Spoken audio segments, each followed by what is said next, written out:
Hello everyone, this is the video where I talk to you about AWS Athena for big data analysis. Previously I've made some videos on Athena regarding how to set up a database and table and how to perform some queries on it. I kind of want to complete the circle here today and talk more in depth about what Athena is, what problem it solves, how it works, some pricing details, and best practices and limitations.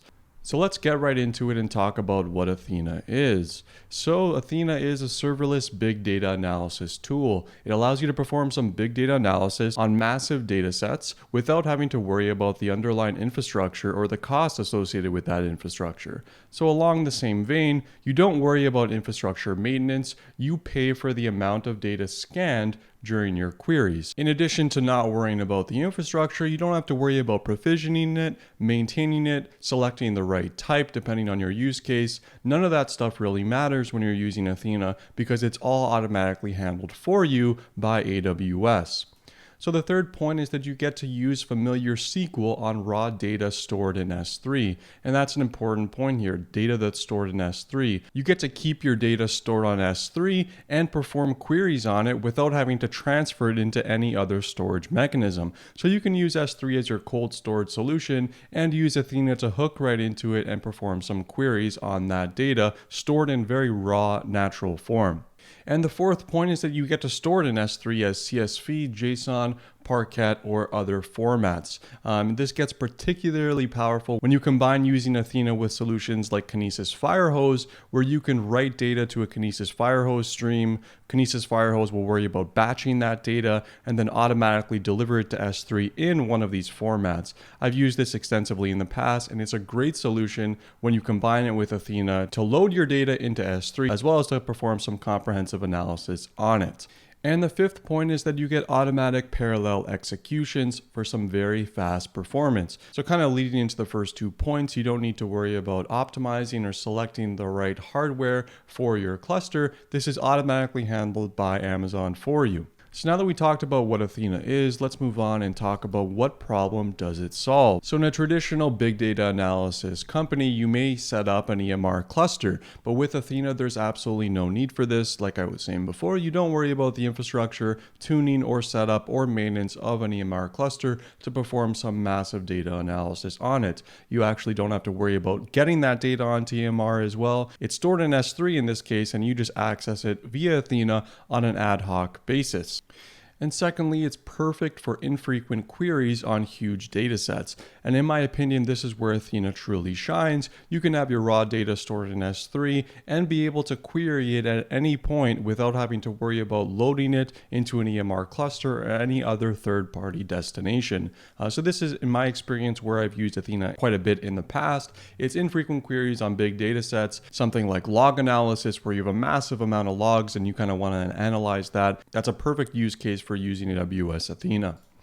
And the third one is that you worry about the business problem, not the underlying infrastructure. Kind of the same point as before, but I just really want to drive that home. So now let's move on to how it works and how it works from the user perspective. So it starts with S3, you load your data into S3. And like I was saying before, you can either load it manually via the S3 SDK or use something a little bit more interesting like Kinesis Firehose to batch, and Kinesis Firehose will load that data into S3 for you. Now, once you have your data loaded and into a bucket of your choice, then comes interacting with Athena. So either through the console or through the CLI. Your goal here would be to create a database and create tables that are associated with the data that you just loaded into S3. Now there's two main mechanisms that you can do this. The first one is you get to define your schema. So this involves specifying all the column names and all the types of those column names. It's a little bit of a manual process, but if you're quite familiar with your data, it's totally reasonable and can be very quick. The other option that I quite like, that I've used quite a few times in the past, is to use Amazon Glue to automatically detect your schema and create a table automatically for you in Athena. And it works by pointing Glue to a specific S3 bucket where you have your data loaded, And it'll automatically traverse the data in S3, detect the schema that you're using in the JSON, CSV, or Parquet files, whatever you're using in that case, and then create a table in Athena that reflects the schema that you have in your S3 files. Very neat, very easy to use. Haven't had any problems with it in the past. You use this by setting up a Glue Crawler that traverses that data for you. So this is the configuration step. Now comes the actual usage steps. And from a user perspective, you specify a query and you set a database name and a table name that you want to query on and use SQL to perform that query. You submit a job to Athena. It's not a synchronous response, so you don't get a response right away after you perform your query. It is totally asynchronous. So what that means is that you submit your job and that Athena will automatically deliver those results to S3 for you.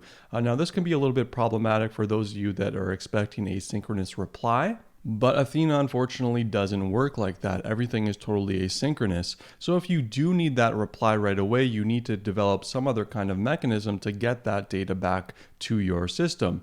And you can use like a poller to say, keep on querying Athena to see when the query is completed executing, and then go and fetch those results from S3.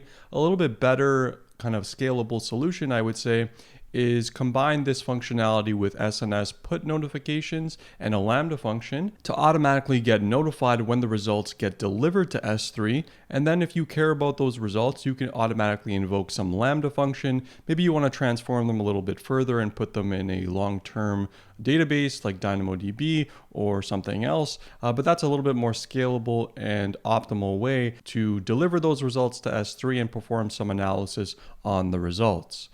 So that's a little bit about how it works. Let's talk about the pricing now. So the pricing I found is very, very reasonable, and you pay per query. Like I said, there's no additional overhead that you have to worry about. There's no conventional data storage cost except for S3. You do have to pay for storing your data in S3 and for accessing it. And to give you an idea of what the cost looks like, it's 5 cents per 10 GB of data scanned. If we look at that on a little bit of a larger scale, it's $5 for 1 terabyte of data scanned. So if you're using some like massive queries that you're going to be scanning tons and tons of data, this cost may get out of control pretty quickly. But if you compare this to an option where you're maintaining your own hardware or your own infrastructure and hosting all that data on a database for frequent access, you may find that this pricing is very reasonable for your use case, especially if you're not performing queries very often. So hopefully this kind of gives you an idea of what cost you're going to be accumulating when you're using AWS Athena. So let's talk about limitations and best practices now. So on the limitation side, like I was saying before, queries are asynchronous and best effort execution. So in my personal experience, I've seen cases where if you're performing a query that needs to traverse quite a bit of data on S3, it may get delayed and not start execution for sometimes like several minutes. So that's something to be aware of. So if you're trying to analyze your data and get responses quickly, Athena may not be the solution for you. Like I was saying, large queries take longer and are more expensive. That kind of ties into the cost model. You're paying for more because you're traversing more data. Obviously, that's going to take more time. Athena does make an effort to perform parallel execution, so it runs it as quick as it can, but there's no guaranteed SLA for how long those queries are going to take. And there's performance limitations for complex queries. So if you're doing things like large joins, inner joins, outer joins, or anything like that, your queries may take quite a bit longer to perform. And fourth, like I was alluding to before, it's not suitable for latency sensitive applications for all the reasons that I just specified, right? Like you submit the query, you don't know when it's going to finish. Athena will do it eventually, but it's not great if you want to get a result back quickly. And in terms of the best practices, it gets very powerful when you combine it with data ingestion services like Kinesis Firehose, as I was speaking to before. If you enjoyed this video, check out the other ones I have on AWS Athena or other AWS videos that I have on my channel. Also, please don't forget to like and subscribe so that you don't miss out on next week's video. Thanks so much, folks, and I'll see you next time.